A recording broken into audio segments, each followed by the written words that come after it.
اعوذ باللہ من الشیطان اللعین الرجیم بسم اللہ الرحمن الرحیم۔ کتاب گناہان کبیرہ جلد نمبر 5 فائل نمبر 6 صفحہ نمبر 147 گناہ کبیرہ نمبر 36 ترک الصلاۃ عمدن، نماز کو عمدن ترک کرنا۔ نماز کو عمدن ترک کرنا کبائر منصوصہ میں سے 36واں گناہ ہے۔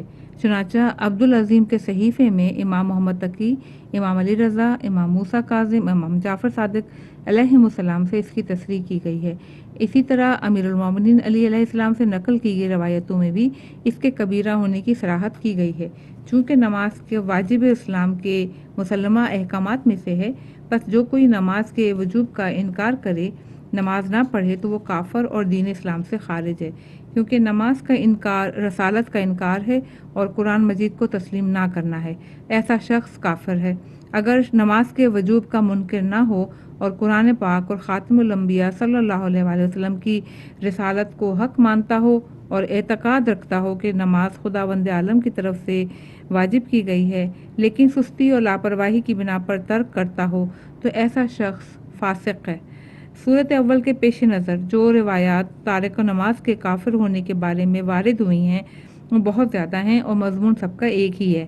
لعلی الاخبار صفحہ 394 وصلاۃ وسائل، امام جعفر صادق علیہ السلام فرماتے ہیں، صلاۃ وسائل اشیاء جلد 3 صفحہ 29 میں ایک شخص رسول خدا صلی اللہ علیہ وسلم کی خدمت میں حاضر ہوا اور عرض کیا کہ مجھے وصیت فرمائیں۔ حضرت صلی اللہ علیہ وسلم نے فرمایا کہ نماز کو عمدن ترک نہ کرو، کیونکہ جو کوئی جان بوجھ کر نماز ترک کرتا ہے تو وہ ملت اسلامی سے خارج ہے۔ رسول خدا صلی اللہ علیہ وسلم فرماتے ہیں وسائل الشیعہ جیم 3 صفحہ نمبر 29 میں کہ جو چیز مسلمان کو کافر کر دیتی ہے وہ واجب نماز کو جان بوجھ کر ترک کرنا یا اسے حقیر اور سبق سمجھ کر نہ پڑھنا ہے۔ رسول خدا صلی اللہ علیہ وسلم نے یہ بھی فرمایا کہ مابین الکفر والایمان الا ترک الصلاۃ، وسائل الشیعہ جیم 3 صفحہ 29 کہ سوائے نماز کو ترک کرنے کے ایمان اور کفر کے درمیان کوئی فاصلہ نہیں ہے۔ علامہ مجلسی رحمۃ اللہ شرح کافی میں فرماتے ہیں کہ ان روایات میں سے بعض اس بات پر دلالت کرتی ہیں کہ تمام واجبات کو یا ان میں سے کچھ کو جان بوجھ کر ترک کرنا کفر ہے، اور یہ خود کفر کے معنی میں سے ایک ہے کہ جو کہ آیات و احادیث میں وارد ہوا ہے۔ چنانچہ وارد ہوا ہے تارک الصلاۃ عمدن کافرون و تارک الزکوٰۃ کافرون و تارک الحج کافرون، جان بوجھ کر نماز ترک کرنے والا کافر ہے یا زکوٰۃ نہ دینے والا کافر ہے، جو کوئی حج کو ترک کرے گا وہ کافر ہے۔ یہی سبب ہے کہ روایات و اردہ میں بالخصوص ترک واجبات کو جزو گناہان کبیرہ قرار نہیں دیا، اور شاید اس کی وجہ یہ ہو کہ حرام کام کے ارتکاب میں غالباً انسان پر شہوت غالب آ جاتی ہے اور اسے گناہ پر اکساتی ہے، مثلا زنا، یا یہ کہ انسان پر غصہ غالب آ جائے اور اسے ظلم اور بدزبانی، مار اور قتل جیسے ظلم پر آمادہ کرے۔ واجبات کے ترک کرنے مثلا نماز میں شہوت یا غصے کا کوئی دخل نہیں ہے کہ جو کہ اسے ترک نماز پر اکسائے۔ نماز کو ترک کرنے کا سبب فقط دینی حکم کو سبق اور حقیر سمجھنا ہے اور سستی برتنا ہے۔ اسی بنا پر واجبات کو ترک کرنا خداوند عالم کے ساتھ کفر کرنے میں داخل ہے۔ نماز ترک کرنے میں دین کو اہمیت نہ دینا ظاہر و آشکار ہے، خصوصاً اس حدیث میں نماز کے ترک کرنے کو کفر جانا ہے، کیونکہ زکوٰۃ اور حج کو ترک کرنے کا سبب بعض اوقات مال کی لالچ ہوتی ہے، اور روزے کے ترک کرنے میں ہو سکتا ہے کہ پیٹ کی بھوک رکاوٹ بنے، لیکن نماز کو ترک کرنے کا سبب سوائے دین کو سبق سمجھنے کے اور کچھ نہیں ہے۔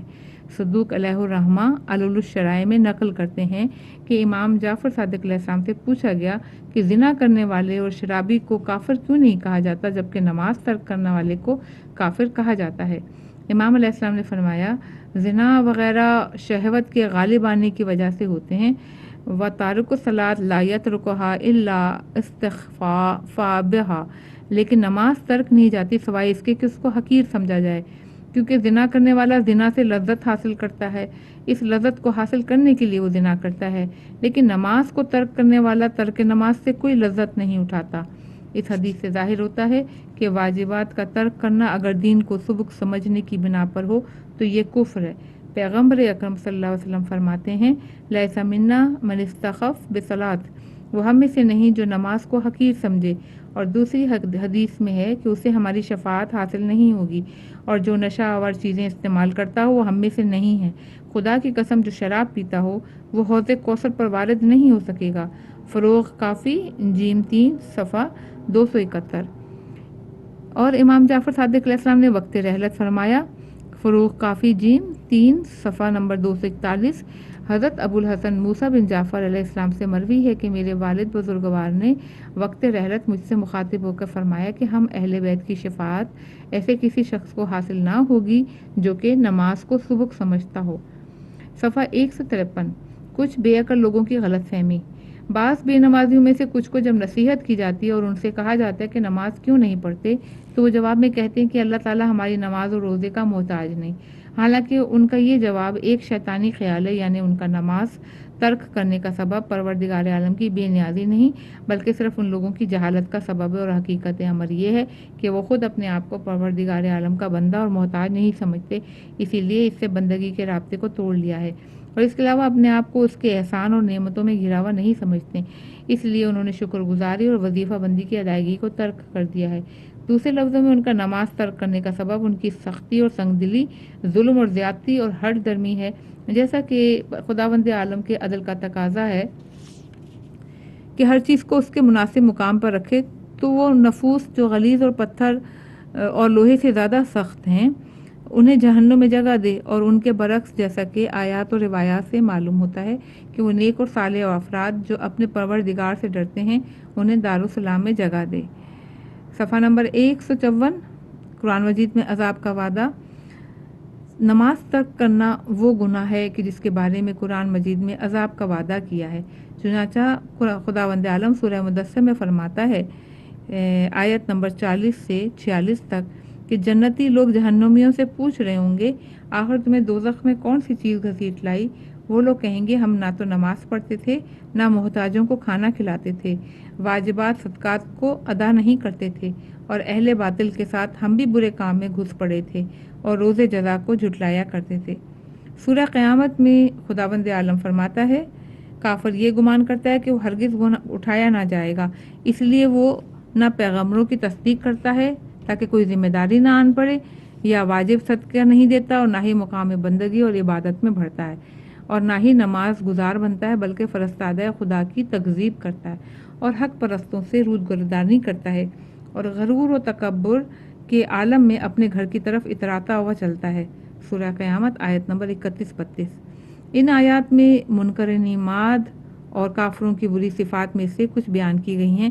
پیغمبروں کی تصدیق نہیں کرتے، خدا واحد کے وجود کا اقرار نہیں کرتے، نماز نہیں پڑھتے، حالانکہ نماز ایمان کی اہم علامتوں میں سے ایک ہے اور اس کا ترک کرنا کفر ہے، پیغمبروں کی طرف دروغ گوئی کی نسبت دیتے ہیں، حق بات سے روگردانی کرتے ہیں، مقام تہدید اور ان کی ہلاکت کی خبر دینے کے بعد فرماتا ہے کہ اولا لکا فاولا۔ مفسرین میں سے بعض نے کہا اس کلمے کے معنی ویل لکا ہیں اور 4 مرتبہ اس کی تکرار تاکید کے لیے ہے، یا 4 مرتبہ اشارے سے مراد ہلاکت ہے، یعنی دنیا میں ہلاکت، قبر میں عذاب، قیامت میں وحشت اور دوزخ میں ہمیشہ کا قیام۔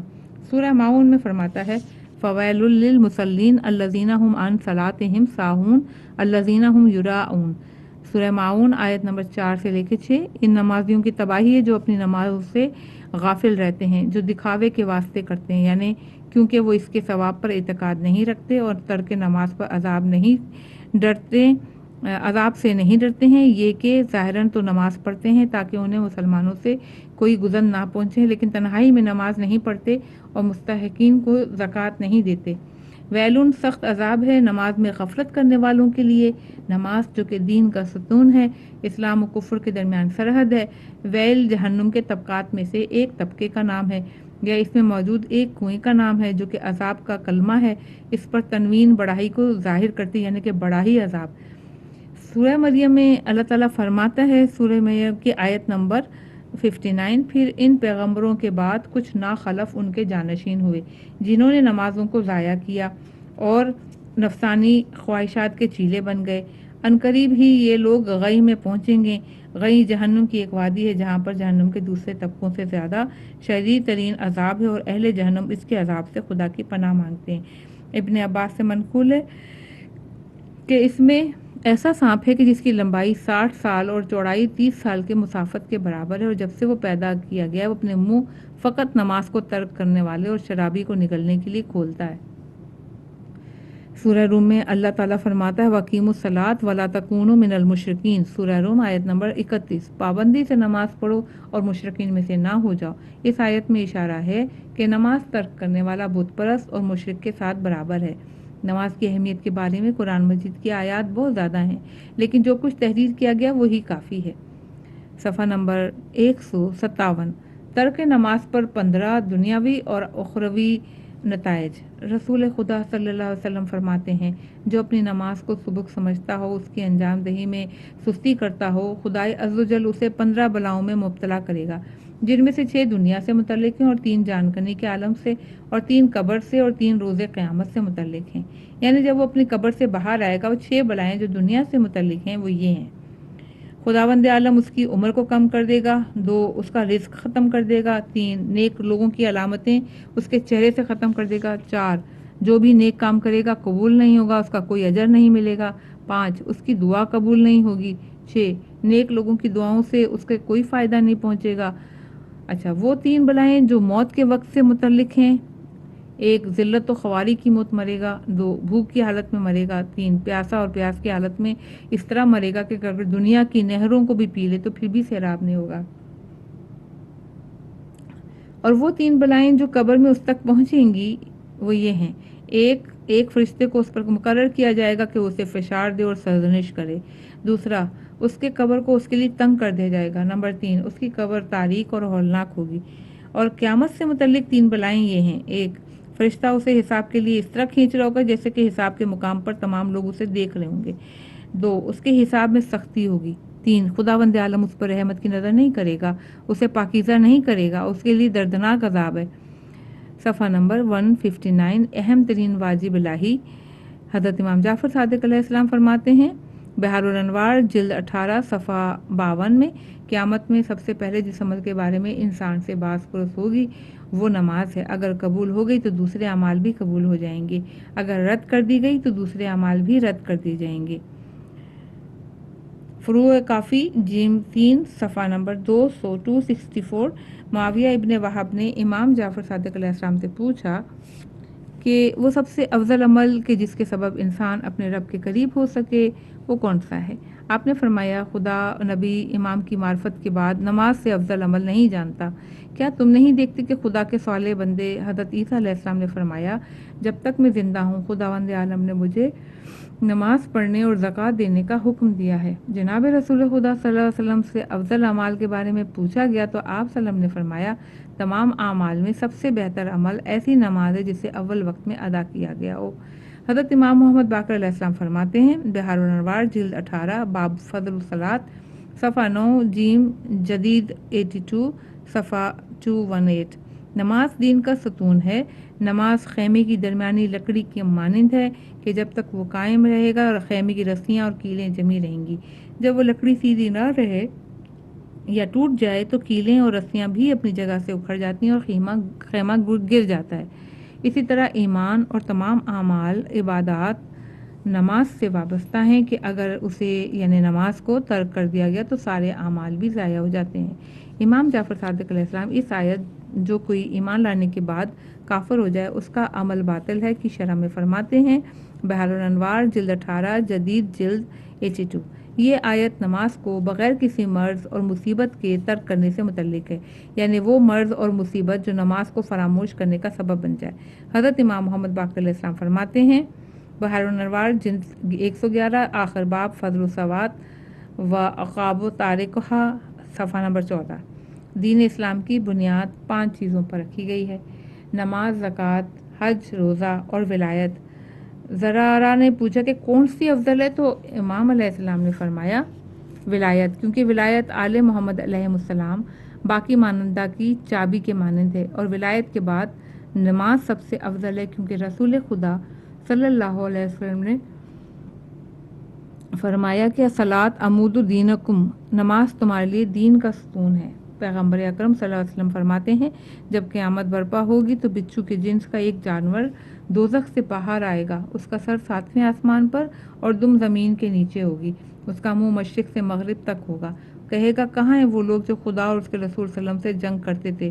بس جبریل امین نازل ہوں گے اور کہیں گے تم کن لوگوں کو چاہتے ہو؟ تو وہ کہے گا 5 گروہوں کو، نماز تک کرنے والوں کو، زکوٰۃ نہ دینے والوں کو، سود کھانے والوں کو، شراب پینے والوں کو، اور وہ لوگ جو مسجد میں دنیاوی باتیں کرتے ہیں، یعنی حرام گفتگو کرنا، مثلا مسلمانوں کی غیبت اور ان پر تہمت لگانا، یا باطل کو رائج کرنا، ظالم کی مداح کرنا، اور کسی ایسے شخص کی تعریف کرنا جو تعریف کے قابل نہیں، کسی ایسے کی مذمت کرنا جو قابل مذمت نہیں، وغیرہ۔ لعلی الاخبار آپ نے یہ بھی فرمایا کہ جہنم میں ایک وادی ہے کہ اس کے عذاب کی شدت سے جہنمی ہر روز 70,000 مرتبہ چیختے ہیں۔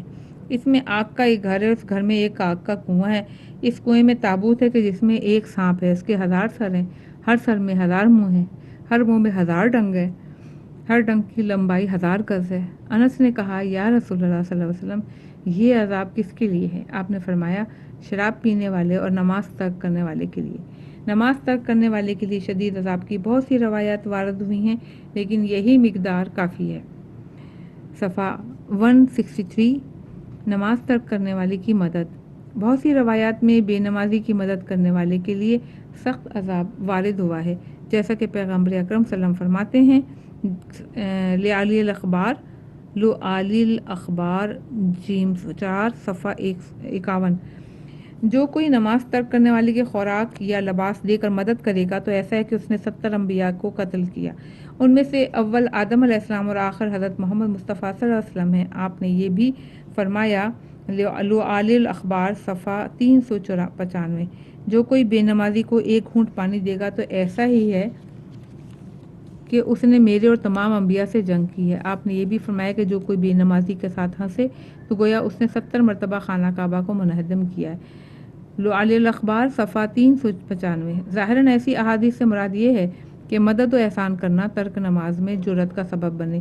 بلا شبہ جب بھی گناہ گار پر احسان گناہ میں جرأت اور گناہ کو جاری رکھنے کا سبب بنے تو حرام ہے، اور نہی عن المنکر کی روح سے احسان نہ کرنا واجب ہے۔ اس بنا پر اگر نماز ترک کرنے والے کی مدد کرنا اس کو نماز کو ترک کرنے میں جرأت کا سبب نہ بنے، یعنی مدد کرنا یا نہ کرنا اس کے نماز نہ پڑھنے پر کوئی اثر نہ کرے، تو معلوم نہیں ان روایت سے متعلق ہے یا نہیں۔ اور بعض اوقات ایسا بھی ہوتا ہے کہ مدد و احسان اس کے گناہ چھوڑ دینے اور نماز پڑھنے کا سبب بن جاتا ہے، تو ایسی صورت میں بغیر کسی شک کے اس کی مدد کرنا بہتر ہے، لیکن بعض موارد میں واجب بھی ہو جاتا ہے۔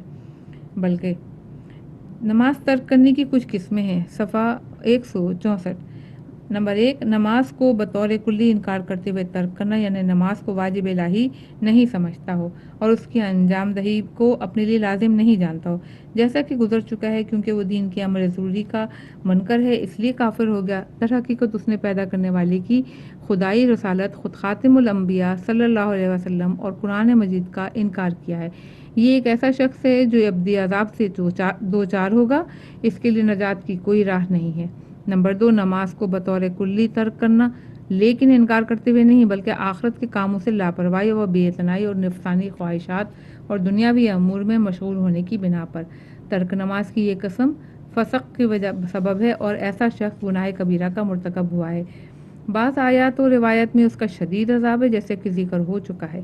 اگر ایسا شخص ایمان کی حالت میں دنیا سے جائے تو وہ بھی ترک نماز کی بنا پر عذاب سے دوچار ہونے کے بعد ہی نجات حاصل کر سکے گا، لیکن نماز ترک کرنے والا کا دنیا سے ایمان کی حالت میں جانا بہت ہی مشکل اور بعید ہے، کیونکہ ایمان کا ظرف قلب ہے اور وہ گناہوں کی وجہ سے سخت اور تاریک ہو جاتا ہے اور اس طرح سے ایمان کے نور کو ختم کر دیتا ہے، سوائے اس کے کہ خداوند تعالیٰ اپنے فضل و کرم سے اس کی مدد کرے اور دوستی اہل بیت علیہ السلام کی بنا پر موت کے وقت وہ اس کی فریاد کو پہنچیں اور وہ ایمان کی حالت میں مرے، کیونکہ ممکن ہے کہ ان کی شفاعت اس کے عذاب میں تخفیف پیدا کر دے یا ختم کر دے، لیکن خود ان حضرات سے روایت کی گئی ہے کہ ہم اہل بیت کی شفاعت اس تک نہیں پہنچے گی جو اپنی نماز کو ہلکا سمجھے گا اور اسے ضائع کرے گا، جیسے کہ بیان ہوا ہے۔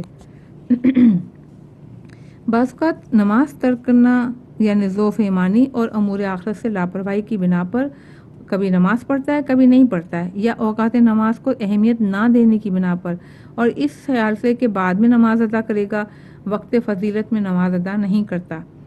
ترک نماز کی یہ قسم بے شک ذکر کی گئی 2 قسموں کی طرح نہیں ہے، لیکن ایسا شخص نماز کو ضائع کرنے والوں، اسے سبک شمار کرنے والوں میں سے ہے۔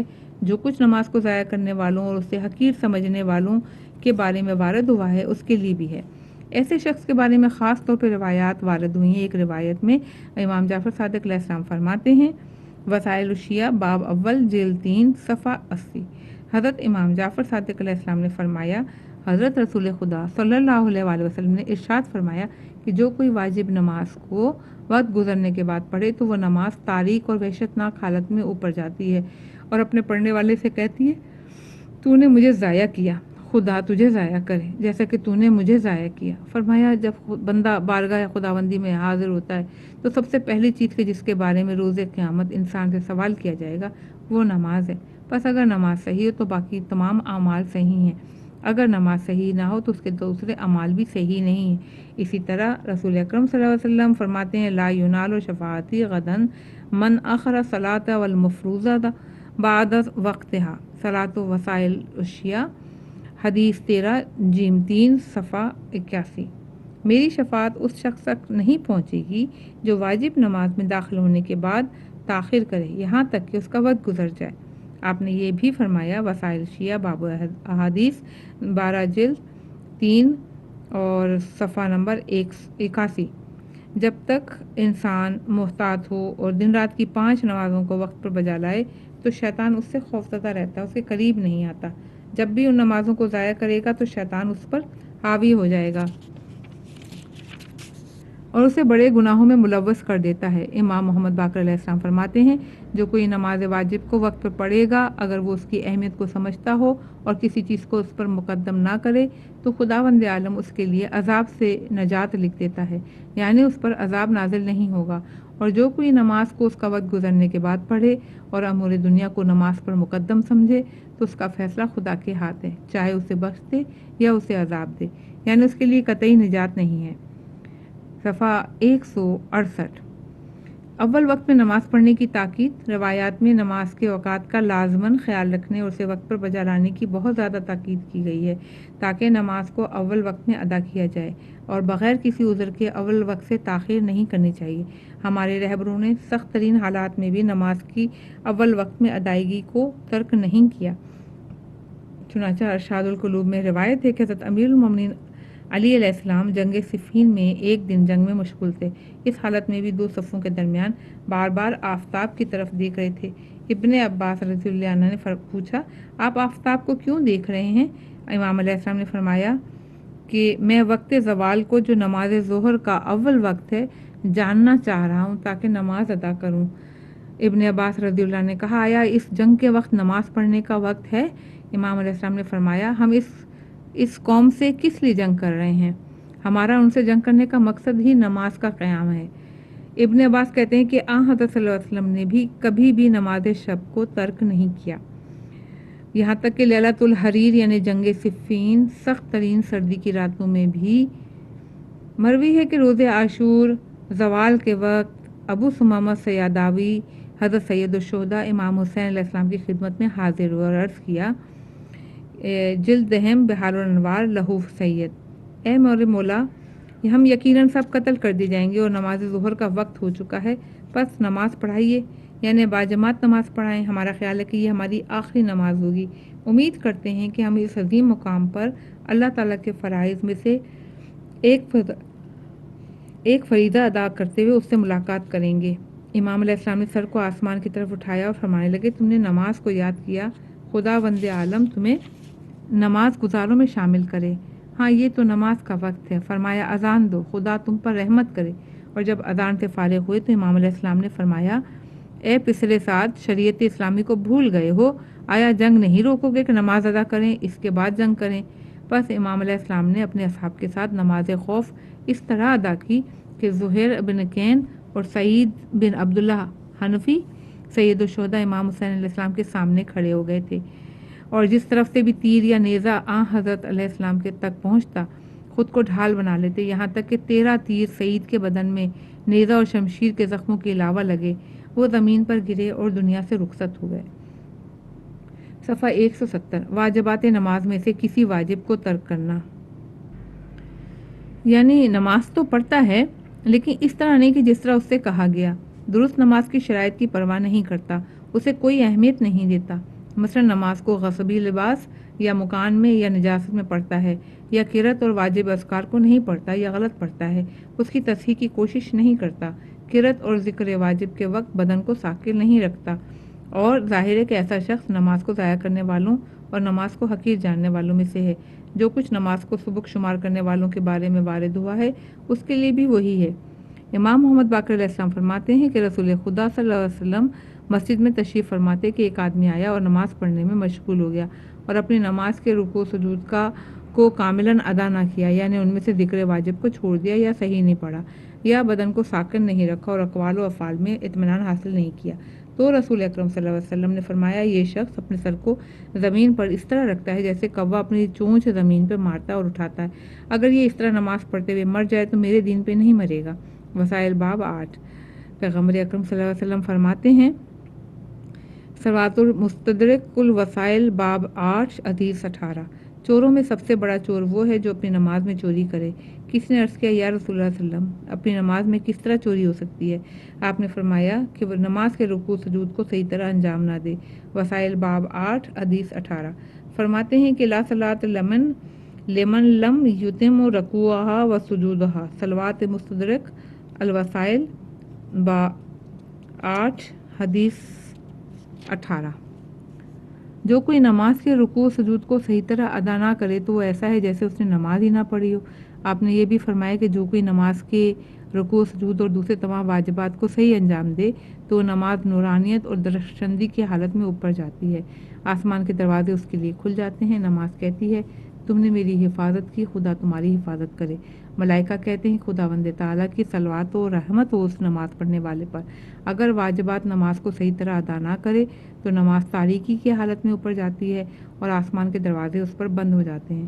نماز کہتی تو نے مجھے ضائع کیا، خدا تجھے ضائع کرے، اور وہ نماز اس کی صورت پر مار دی جاتی ہے۔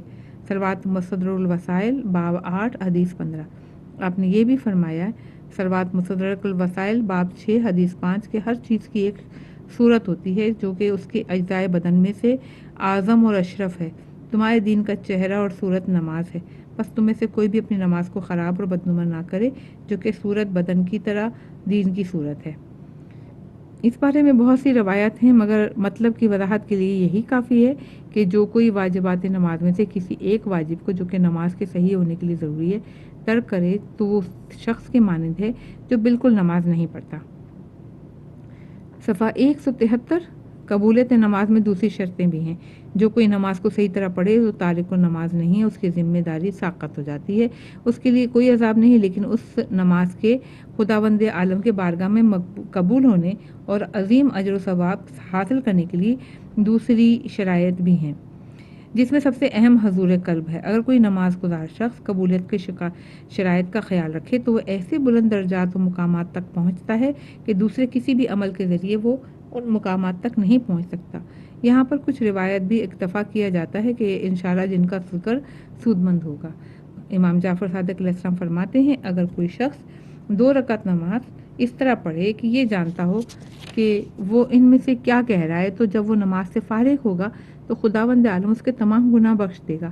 آپ یہ بھی فرماتے ہیں کہ اپنی نماز میں جو کچھ تم نے حضور قلب سے پڑھا ہے وہی تمہارے پاس ہے، اگر تمام نماز میں غافل رہے یا یہ کہ آداب نماز کو ترک کرے تو وہ نماز لپیٹ کر پڑھنے والے کے منہ پر مار دی جائے گی۔ صلوات وسائل الشیعہ ابواب افعال الصلوات باب 3 حدیث 1 حضرت امیر المومنین علی علیہ السلام فرماتے ہیں صلوات باب وسائل صلوات الوسائل ابواب الافعال الصلوات باب 3 حدیث 3 جیم 4 صفحہ نمبر 287 تم میں سے کوئی بھی سستی، تھکاوٹ اور نیم بیداری یعنی غنودگی کی حالت میں نماز نہ پڑھے اور نہ ہی نماز کی حالت میں اپنے نفس کی اور کسی دوسری چیز کی فکر کرے، کیونکہ نماز کی حالت میں وہ اپنے پروردگار کے حضور میں ہوتا ہے اور انسان کے لیے اس کی نماز کی وہی مقدار قبول ہوتی ہے جو حضور قلب سے پڑھی جائے۔ پیغمبر اکرم صلی اللہ علیہ وسلم فرماتے ہیں رکعتان مقتصداتان فی تفکر خیر من قیام لیلۃ والقلب لا وسائل صلات باب 17 حدیث 13 جیم 3 صفحہ 54۔ 2 رکعت نماز جو کہ حضور قلب کے ساتھ مختصراً پڑھی جائے اور نماز کے معنی کے بارے میں غور و فکر کرے تو یہ تمام رات کی عبادت گزارنے سے بہتر ہے۔ آپ نے یہ بھی فرمایا کہ لا یقبل اللہ صلاۃ امرئن لا یحضر قلبہ فیہا ما بدنہ، صلوات مستدرک باب 16۔ خداوند تعالیٰ کسی ایسے شخص کی نماز قبول نہیں کرتا جس کی نماز میں حضور قلب نہ ہو۔ امام جعفر صادق علیہ السلام فرماتے ہیں صلاۃ وسائل و مستدرک الوسائل باب 17 حدیث نمبر 4۔ جس وقت تم نماز کے لیے کھڑے ہو جاؤ تو اپنے دل کو نماز کے لیے آمادہ کرو، کیونکہ جب بھی تم نماز کے لیے قدم بڑھاؤ گے اور توجہ کرو گے تو خداوند عالم بھی اپنی رحمت کا رخ تمہاری طرف کرے گا۔ جب بھی تم منہ موڑو گے یا غفلت میں ہوگے، اس کے آداب و شرائط کو ترک کرو گے تو اللہ تعالیٰ بھی نظر رحمت نہیں کرے گا۔ اس لیے بعض دفعہ نماز قبول نہیں ہوتی سوائے تہائی کے یا چوتھائی کے یا چھٹے حصے کے۔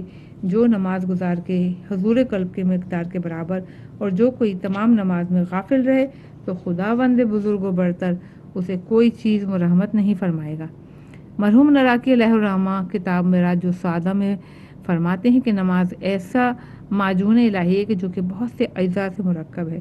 ان میں سے بعض روح کا درجہ رکھتے ہیں، بعض اعضائے رئیسہ کا حیثیت رکھتے ہیں، بعض دوسرے اعضاء کی طرح ہے اور بعض اس بات کی کچھ تشریح کچھ اس طرح ہے۔ مثلا انسان در حقیقت معینہ اجزاء سے مرکب ہے۔ اس مرکب کی مجموعی حیثیت کے بغیر انسان کامل نہیں سمجھا جا سکتا۔ ان میں سے بعض کا تعلق اس کی روح سے ہے اور وہ اعضاء کہ جن کا ہم مشاہدہ کر سکتے ہیں۔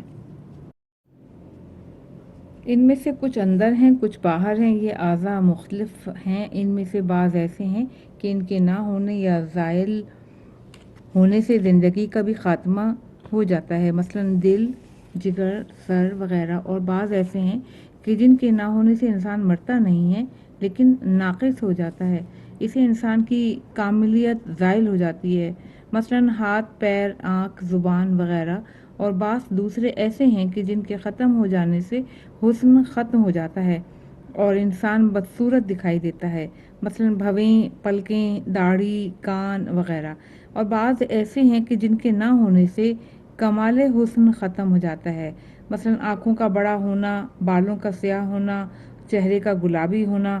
بس اسی طرح نماز بھی ایک ایسا حقیقی مرکب ہے کہ جسے شریعت مقدسہ نے مختلف امور سے آراستہ کیا ہے اور ہمیں اس کے بجا لانے پر مامور کیا ہے۔ اس کی روح، نیت، قربت و اخلاص حضور قلب ہے اور اس کے ارکان تکبیرۃ الاحرام، رکوع، سجود، تشہد اور قیام ہے، جو کہ اعضائے رئیسہ کی حیثیت رکھتے ہیں، جن کے ترک کرنے سے نماز فوت ہو جاتی ہے، اور دوسرے واجب الاعمال، قرأت، ذکر، رکوع و سجود و تشہد اور اطمینان ایسے واجبات میں سے ہیں کہ جن کے عمدن ترک کرنے سے نماز باطل ہو جاتی ہے، جو کہ ہاتھ، پیر، زبان کے کبھی ان کے تلف ہونے سے انسانی زندگی کا خاتمہ ہو جاتا ہے اور کبھی نہیں ہوتا۔ اور مستحب اعمال مثلا قنوت، تکبیرات، مستحبہ، مستجب ذکر وغیرہ کے جو کہ بھووں، پلکوں اور کالی آنکھوں کی طرح نہیں ہیں، ان میں سے بعض کے ختم ہونے سے حسن ختم ہو جاتا ہے، بعض کے ختم ہونے سے کمال حسن ختم ہو جاتا ہے، وغیرہ وغیرہ۔ اس بیان سے معلوم ہوتا ہے کہ حضور قلب اور نماز کے قبول ہونے کی شرائط نماز کی روح کے مانند ہیں، اور جو نماز ان سے خالی ہو وہ بے جان جسم کی مانند ہے۔ جس طرح بے جان جسم تمام انسانی خواص اور نتائج سے خالی ہوتا ہے، بالکل اسی طرح ایسی نماز کہ جس میں بالکل حضور قلب نہ ہو، اس کا پڑھنے والا بھی اس کی تمام خصوصیات اور نتائج سے محروم رہتا ہے۔ مثلا نماز کی بہت سی خصوصیات میں سے ایک خصوصیت قرآن مجید کے مطابق یہ بھی ہے کہ اِنَّ صلاتِی تنہیٰ عن الفحشاء والمنکر، سورہ 29 آیت 44، کہ بے شک نماز نمازی کو ہر برے اور حرام کام سے روکتی ہے۔ بس اگر کسی نمازی سے کوئی گناہ سرزد ہو تو اس کا مطلب یہ ہے کہ اس کی نماز کا ڈھانچہ بے روح تھا۔ صفحہ 178۔ حضور اور اقبال قلب کیا ہے؟ اقبال قلب کا مطلب ہے دل کی توجہ، اس کے معنی یہ ہیں کہ انسان سمجھے کہ وہ کیا کہہ رہا ہے اور کیا کر رہا ہے، خدا عز و جل کے عظمت کو یاد کرے، اور یاد رکھنا چاہیے کہ دوسرے افراد بشر کی طرح عام مخاطب نہیں ہیں، بلکہ اس کے دل میں اس کی عظمت اور ہیبت اور خوف ہو، اور ابدیت و بندگی کے انجام دہی میں اپنے آپ کو قصوروار سمجھے، خداوند عالم کے سامنے حیا اور شرمسانی کی حالت میں اپنی غلطیوں کو تسلیم کرے، اور اس کی رحمت واسع اور بے پناہ فضل و کرم کا امیدوار رہے، خلاصہ خوف و امید رکھتا ہو۔ حضور قلب کے کچھ مراتب اور درجات ہیں کہ جن میں سے بلند ترین درجہ امیر المومنین علیہ السلام کو حاصل ہوا، حتیٰ کہ تیر آپ کے جسم میں مبارک سے نکالا گیا اور آپ نے محسوس تک نہ کیا۔ جنگ صفین میں آپ کی ران میں تیر پیوست ہو گیا تھا کہ جسے عام حالت میں باہر نکالنا درد کی شدت اور تکلیف کی وجہ سے ممکن نہ تھا۔ امام حسن علیہ السلام کی خدمت میں یہ ماجرا بیان کیا گیا۔ آپ نے فرمایا کہ اس حد تک صبر کرو کہ میرے والد نماز کے لیے کھڑے ہو جائیں، کیونکہ حالت نماز میں ان پر اس طرح بے خودی طاری ہو جاتی ہے کہ وہ متوجہ نہ ہو سکیں گے۔ پس امام حسن مجتبی علیہ السلام کے فرمان کے مطابق اس حالت میں تیر نکالا گیا۔ نماز کے بعد آپ متوجہ ہوئے کہ خون آپ کے پیر مبارک سے جاری ہے۔ پوچھا یہ کیا ہوا؟ کہا گیا تیر کو نماز کی حالت میں ہم نے آپ کی ران سے باہر نکال لیا ہے۔ سفینۃ البحار کی دوسری جلد ہے، صفحہ نمبر 145 پر نقل کیا گیا ہے کہ کسی غزوے میں رسول خدا صلی اللہ علیہ وسلم لشکر کے ہمراہ تھے۔ ایک رات کے جب لشکر اسلام کی پاسبانی عباد بن زید اور عمار یاسر کے ذمے تھی، رات کا پہلا حصہ عباد کے ذمے اور دوسرا حصہ عمار یاسر کے ذمے تھا۔ پس حضرت عمار یاسر سو گئے، صرف عباد بن بشر بیدار تھے اور نماز میں مشغول ہو گئے۔ اسی عالم میں کافروں میں سے ایک آدمی اس خیال سے کہ کوئی محافظ نہیں اور سب سو رہے ہیں، شب خون مارنے کے ارادے سے لشکر اسلام کی طرف بڑھا۔ دور سے اس نے عباد بن بشر کو کھڑے ہوئے دیکھا، لیکن وہ سمجھ نہ سکا کہ کوئی انسان ہے یا حیوان یا درخت۔ اپنے اطمینان کے لیے اس نے ان کی طرف ایک تیر پھینکا۔ تیر عباد بن بشر کے جسم میں جا لگا، لیکن انہوں نے اس کی پرواہ نہ کی۔ دوسرا تیر لگا، انہیں شدید زخمی اور لہولہان کر گیا، تب بھی انہوں نے حرکت نہ کی، اور جب تیسرا تیر لگا تو آپ نے نماز کو مختصر کر کے تمام کیا اور عمار یاسر کو جگایا۔ عمار یاسر نے دیکھا کہ 3 تیر عباد بن بشر کے جسم میں پیوست ہیں اور وہ خون میں غلطان ہیں۔ انہوں نے کہا پہلے تیر پر ہی مجھے بیدار کیوں نہ کیا؟ عباد بن بشر نے کہا میں نماز میں سورہ کہف کی تلاوت کر رہا تھا، میں نے اسے ادھورا چھوڑنا مناسب نہیں سمجھا۔ اگر دشمن کے سر پہ پہنچ جانے اور رسول اللہ صلی اللہ علیہ وسلم کی کوئی گزند پہنچنے اور میری ذمے نگہبانی کی جو ذمہ داری سونپی گئی تھی اس میں کوتاہی کا خوف نہ ہوتا تو میں ہرگز نماز کو مختصر نہ کرتا، چاہے جان ہی کیوں نہ چلی جاتی۔ نیز نمازی کے لیے خضوع، خشوع، سکون، اطمینان ضروری ہے، یعنی جب بھی نماز پڑھے تو اس طرح کہ جیسے اس کی زندگی کی آخری نماز ہے اور نماز کو وہ الوداع کہہ رہا ہے، اور دوبارہ توبہ و استغفار کرنے اور جو کچھ کہتا ہو اس میں سچا ہو۔ مثلاً کہے ایاک نعبد و ایاک نستعین تو اس کا سر فقط اللہ کے سامنے جھکے اور ہر معاملے میں اللہ ہی کو اپنا معین و مددگار سمجھے۔ پس اسی جملے میں بندگی اور زندگی کا راز پوشیدہ ہے۔ صفحہ 180 رکاوٹوں کو ختم ہونا چاہیے۔ ضروری ہے کہ شیطان کے ہیلوں سے دوری اختیار کی جائے اور جو چیز عبادت کی قبولیت میں رکاوٹ بنے اس سے اجتناب کرے کہ جس میں عجب شامل ہے، جیسا کہ اپنے عمل کو بڑا اور اچھا سمجھنا اور خود کو دکھاوے اور ناز کے قابل سمجھنا۔ قبولیت نماز کی رکاوٹوں میں زکوٰۃ کا نہ دینا اور حقوق واجب کا ادا نہ کرنا، اور اسی طرح حسد کرنا، تکبر کرنا، حرام کھانا، شراب پینا، خصوصاً ناشزہ ہونا یعنی کہ شوہر کی واجب امور میں اطاعت نہ کرنا نماز کی قبولیت میں بہت بڑی رکاوٹ ہے، بلکہ خدائے بزرگ و برتر کے فرمان کے مطابق سورہ مائدہ آیت نمبر 27 میں ہے انما یتقبل اللہ من المتقین، خداوند عالم تو صرف پرہیزگاروں سے ان کا عمل قبول کرتا ہے۔ یہی وجہ ہے کہ ہر فاسق اور گناہگار کی نماز قبول نہیں ہوتی، اور یہ بھی مناسب ہے کہ ہر وہ چیز جو نماز کے اجر و ثواب کو کم کرتی ہو اس سے اجتناب کرے، مثلاً سستی، غنودگی اور غفلت کی حالت میں نماز نہ پڑھے، جلد بازی نہ کرے اور پیشاب اور پخانے اور ہوا کو روکتے ہوئے نماز نہ پڑھے، آسمان کی طرف یا دوسری جگہ نظر نہ کرے بلکہ فروتنی اور انکسار والی آنکھ ہو یعنی نیم کشادہ ہو، اور جو بھی بات خشوع اور فروتنی کے منافی ہو اس سے اجتناب کرے۔ ضروری ہے کہ وہ چیز جو اجر کی زیادتی اور درجے کی بلندی کا باعث ہو اسے بجا لائے، مثلا خوشبو لگانا، پاکیزہ ترین لباس پہننا، ہاتھ میں عقیق کی انگوٹھی پہننا،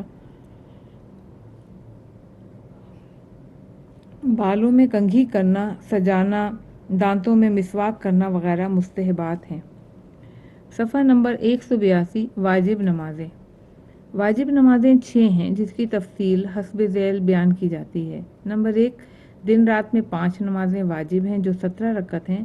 صبح کی 2 رکعت، ظہر کی 4 رکعت، عصر کی 4 رکعت، مغرب کی 3 رکعت اور عشاء کی 4 رکعت۔ نمبر 2، نماز آیات جب بھی زلزلہ آئے یا سورج اور چاند گہن ہو، وہ ہر آسمانی و زمینی آفت جو اکثر لوگوں کے خوف کا موجب ہو تو اس وقت 2 رکعت نماز آیات پڑھنا واجب ہے۔ نمبر 3، نماز طواف، یعنی جو کوئی واجب طواف کرے تو اسے چاہیے کہ مقام ابراہیم میں 2 رکعت نماز ادا کرے۔ نمبر 4، وہ نماز جو نظر، عہد، قسم اور اجرت لینے سے انسان پر واجب ہو گئی ہو۔ نمبر 5، باپ کی وہ نمازیں ماں کے بنا بر عہود پر جو قضا ہو گئی ہوں اور دنیا سے رخصت ہو جائیں تو بڑے بیٹے پر واجب ہے کہ والدین کی طرف سے ان کی قضا بجا لائے۔ نمبر 6، نماز میت، یعنی ہر مسلمان جب دنیا سے رخصت ہو غسل و کفن کے بعد واجب ہے کہ اس پر نماز پڑھی جائے، اور اس طرح سے مسلمان بچوں کے جنازے پر اگر ان کی عمر 6 سال کی ہو گئی ہو۔ جب بھی مکلف سے یومیہ نمازوں میں سے کوئی نماز چھوٹ جائے تو اس کی قضا بجا لانا چاہیے، چاہے وہ جان بوجھ کر نہ پڑھی ہو یا بھول گیا ہو یا نماز کے ابتدائی وقت سے انتہائی وقت تک سوتا رہا ہو، اور اس طرح ان پڑھی ہوئی نمازوں کی جو در حقیقت باطل ہوں ان کی قضا بھی واجب ہے، مثلا طہارت نہ کی ہوئی ہو یا کوئی رکن بھول گیا ہو یا کسی واجبی رکن کو عمدن ترک کر دیا ہو۔ البتہ وہ نمازیں جو دیوانگی یا بے ہوشی کی حالت میں چھوٹ گئی ہوں ان کی قضا واجب نہیں ہے۔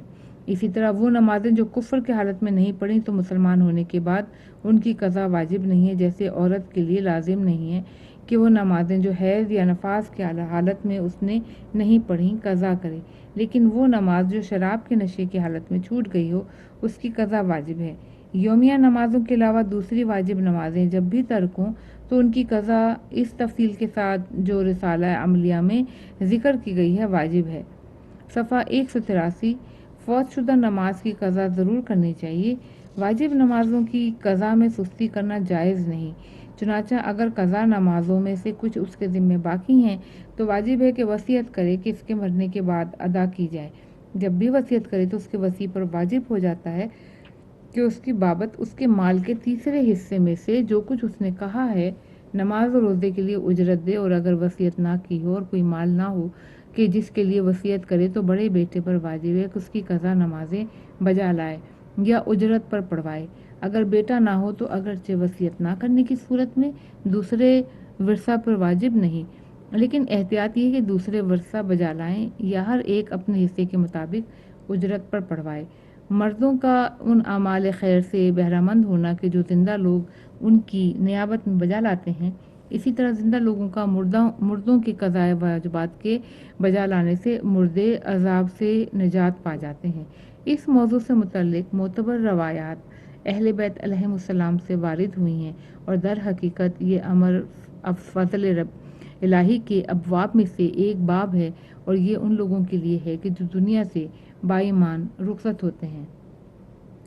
یاد رکھیے کہ اس نیابت کا حاصل صرف عذاب کا ختم ہونا، بعض ثواب کے مراتب تک پہنچنا ہے، لیکن وہ بڑا فیض جو نماز، روزے، حج اور زکوٰۃ سے بذات خود انجام دینے سے حاصل ہوتا ہے، اور مراتب قرب کا ان عبادات کے ذریعے طے کرنا اس بات پر موقوف ہے کہ یہ عبادات انسان اپنے حیات میں خود بجا لائے، بلکہ یہ مراتب اور فیض نائب شخص کو حاصل ہوتے ہیں اگر وہ قصد قربت رکھتا ہو۔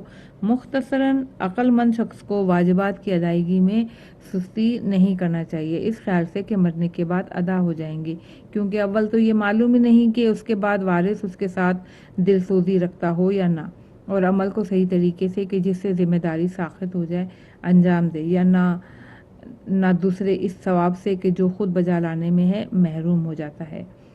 روایت میں ہے کہ رسول خدا صلی اللہ علیہ وسلم کے صحابیوں میں سے ایک نے وصیت کی کہ اس کے مرنے کے بعد کھجوروں کا وہ گودام جو اس کے پاس ہے راہ خدا میں خیرات کر دینا۔ ان کے مرنے کے بعد رسول اکرم صلی اللہ علیہ وسلم نے سب کھجوریں ان کی طرف سے صدقہ کر دیں۔ ان میں سے ایک دانہ جو زمین پہ گرا ہوا تھا، حضرت صلی اللہ علیہ وسلم نے اسے اٹھایا اور فرمانے لگے، اگر وہ خود ہی اس کھجور کے دانے کو راہ خدا میں صدقہ کرتا تو اس سے بہتر تھا کہ میں نے کھجوروں کا یہ ڈھیر اس کی طرف سے خیرات کیا۔ اس بات کی تائید کے لیے یعنی کہ مردوں کا زندوں کے عمل سے بہرہ مند ہونے کے بہت سے ثبوت ہیں اور اس بارے میں متعدد سچے خواب ہیں۔ ان میں سے ایک کو یہاں پر بطور نمونہ مرحوم نوری کی کتاب دارالسلام سے ذکر کیا جاتا ہے۔ انتہائی متقی اور پرہیزگار حاجی ملا علی تہرانی نے اپنے والد بزرگوار مرحوم مرزا خلیل سے نقل کیا ہے کہ انہوں نے فرمایا کہ تہران کے کسی حمام میں ایک خادم تھا کہ جسے لوگ پادو کہتے تھے۔ وہ نماز و روزہ بجا نہیں لاتا تھا۔ ایک دن وہ کسی مستری کے پاس گیا اور کہا، میں چاہتا ہوں تو میرے لیے ایک حمام بنا دو۔ مستری نے کہا، تم پیسے کہاں سے لاؤ گے؟ اس نے کہا، تمہیں اس سے کیا مطلب، تم پیسے لو اور حمام بناؤ۔ مستری نے اس کے معروف نام علی طالب پر ایک حمام تعمیر کیا۔ مرحوم مرزا خلیل فرماتے ہیں کہ جب میں نجف اشرف میں تھا تو میں نے خواب میں دیکھا کہ علی طالب نجف اشرف میں وادی السلام میں آیا ہے۔ بس مجھے بہت تعجب ہوا۔ میں نے کہا، تم کس طرح اس مقدس مقام پر پہنچ گئے ہو، حالانکہ تم نہ تو نماز پڑھتے تھے نہ ہی روزہ رکھتے تھے؟ اس نے کہا، اے شخص، جب میں مرا تو مجھے توق اور زنجیروں سے جکڑ کر عذاب کے لیے لے جا رہے تھے کہ اسی اثنا میں حاج ملا محمد کروان شاہی آئے اور وہ تو تہران کے علماء سے تھے۔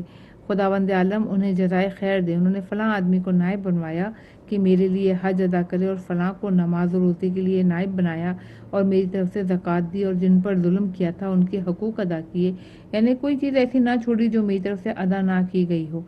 مجھے اس عذاب سے نجات دلائی، اللہ تعالیٰ انہیں جزائے خیر دے۔ بس میں خوفزدہ ہو کر خواب سے بیدار ہو گیا، اس خواب پر تعجب کیا۔ کچھ عرصے بعد تہران سے کچھ لوگ آئے تو میں نے ان سے علی طالب کے بارے میں پوچھا تو انہوں نے جو کچھ مجھے بتایا بالکل ویسا ہی تھا جیسا کہ میں نے خواب میں دیکھا تھا۔ یہاں تک کہ وہ اشخاص کے جن کو نائب بنایا تھا وہ بھی بالکل وہی تھے جن کی مجھے خواب میں خبر دی گئی تھی۔ بس اپنے سچے خواب پر مجھے سخت حیرت ہوئی۔